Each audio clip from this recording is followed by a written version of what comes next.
मैं आपको कहूं कि आप लेजी नहीं हो, सिर्फ आपका माइंड डिफरेंटली काम करता है और इस वजह से आप खुद को गलत समझते हो। तो आपको कैसा लगेगा? आपको पता है इस चीज़ को ADHD कहते हैं। हर मंडे आप डिसाइड करते हो कि आज से लाइफ चेंज करूंगा, कल से जिम जाऊंगा, स्टडी भी, बिजनेस भी, लेकिन 2 दिन बाद सब खत्म हो जाता है, आप कर ही नहीं पाते।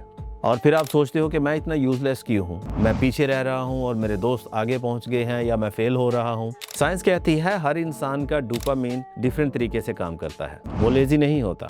और ऐसी कंडीशन को ADHD कहते हैं। आपका माइंड बस डिफरेंट तरीके से काम करता है। इसका मतलब ये नहीं कि आपका फोकस नहीं है या आप लेजी हो। मतलब प्रॉब्लम इंटेलिजेंस की नहीं होती, प्रॉब्लम होती है आपके काम करने के तरीके की, आपके ब्रेन के फोकस की। आपका जो फोकस सिस्टम है वो थोड़ा डिफरेंटली काम कर रहा होता है। सबसे डेंजरस चीज ADHD नहीं होती, सबसे डेंजरस चीज होती है खुद को लेजी समझना, खुद को यूजलेस समझना, खुद को फेल्ड पर्सन समझना।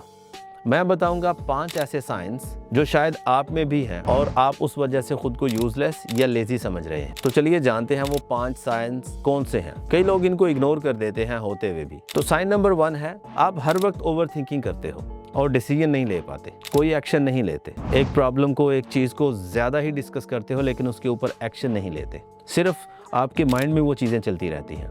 नंबर 2 है, हर काम लास्ट मिनट पे जाके कंप्लीट होता है। उसकी प्रिपरेशन में इतना टाइम वेस्ट हो जाता है कि काम की डेडलाइन आ रही होती है और लास्ट मिनट में आप उसे ख़त्म करते हो। नंबर 3 है, कन्वर्सेशन के बीच में आपका दिमाग कहीं और चला जाता है। आपके साथ कोई बात कर रहा है लेकिन आपका माइंड कई और ख्यालों के अंदर उलझा होता है। नंबर 4 है, फ़ोन सिर्फ आप टाइम देखने के लिए उठाते हो लेकिन 20 मिनट बाद आपको याद आता है कि आप तो रील्स देख रहे हो, आप स्टोरीज और शॉर्ट्स देख रहे हो और मीम्स देख रहे हो। यानी आपका फोकस एकदम से हट जाता है, आपको ये याद नहीं रहता कि आपने फोन सिर्फ टाइम देखने के लिए उठाया था। और नंबर 5 है, जिन कामों में आपका इंटरेस्ट हो उनमें आप घंटों घंटों लगा देते हो फोकस के साथ, लेकिन जो काम बोरिंग लगते हैं आपको, हालांकि आपकी लाइफ के लिए बेहतर होते हैं, उन कामों में आप 5 मिनट भी नहीं लगाते। इतना इम्पॉसिबल हो जाता है और टफ लगता है आपको। अगर इनमें से 3 चीजें आपके साथ होती हैं तो खुद को लेजी कहने से पहले ADHD के बारे में सीखें, क्योंकि ये सिर्फ मल्टी फोकस का सिस्टम है।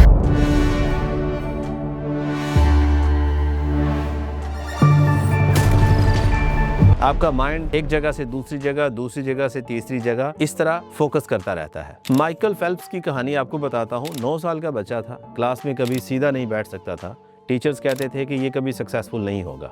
जब चेक करवाया गया तो उसको ADHD डायग्नोस हुआ। उसकी माँ ने उसको बजाय इसके कि डिमोरलाइज करती, डिसअपॉइंट करती, उसको स्विमिंग में डाल दिया। वो स्विमिंग लेसन लेने लगा और उसने स्विमिंग सीखी और आपको पता है वो 28 टाइम्स चैंपियन बना। यानी उसने अपनी इस प्रॉब्लम को, ADHD को पॉजिटिवली यूज किया। उसकी माँ ने उसको डिमोरलाइज और डिसअपॉइंट नहीं होने दिया कि तुम लेजी हो या तुम बेकार हो, तुमसे होगा नहीं और तुम्हें ये प्रॉब्लम है। तो लेसन ये है कि कभी कभी प्रॉब्लम आप खुद नहीं होते, कभी कभी डायरेक्शन आपकी प्रॉब्लम होती है। अगर ADHD वाले लोग फोकस नहीं कर सकते तो फिर वो 6-6 घंटे गेमिंग कैसे कर लेते हैं? हमारे ब्रेन का एक हिस्सा होता है प्रीफ्रंटल कॉर्टेक्स, जो हमारी डिसीजन मेकिंग करता है। यूजुअली ये डिसाइड करता है कि आपने क्या चीज़ पे ध्यान देना है, किस चीज़ पे फोकस करना है और कौन सी चीज़ को आपने इग्नोर करना है, क्या प्लान बनाना है और कौन से काम को पहले करना है, कौन से काम को बाद में कंप्लीट करना है। ADHD में ये सिस्टम उतनी एफिशिएंसी से काम नहीं करता, सिर्फ आपके डिसीजन थोड़े से डिले हो जाते हैं। इसलिए बोरिंग काम शुरू करते हुए आपको मुश्किल लगती है, लेकिन जिस चीज़ में एक्साइटमेंट हो, जो चीज़ आपको अच्छी लग रही हो, ब्रेन उस पर इतना लॉक हो जाता है कि आपको टाइम का भी पता नहीं चलता। बिल्कुल आपको वक्त का एहसास नहीं होता और आप काम करते जाते हो क्योंकि आपको एक्साइटमेंट हो रही होती है। और इस चीज़ को हाइपर फोकस कहते हैं, क्योंकि आप नॉर्मल लोगों से हटकर डिफरेंट तरीके से काम करना शुरू कर देते हैं। इसीलिए ADHD वाले लोग लेजी नहीं होते, उनका ब्रेन मोटिवेशन और अटेंशन को एक अलग तरीके से मैनेज कर रहा होता है। और जब वो अपने सिस्टम को समझ लेते हैं तो वो बड़े बड़े इम्पॉसिबल काम भी पॉसिबल कर देते हैं। वो बहुत एक्स्ट्राऑर्डिनरी काम भी कर सकते हैं।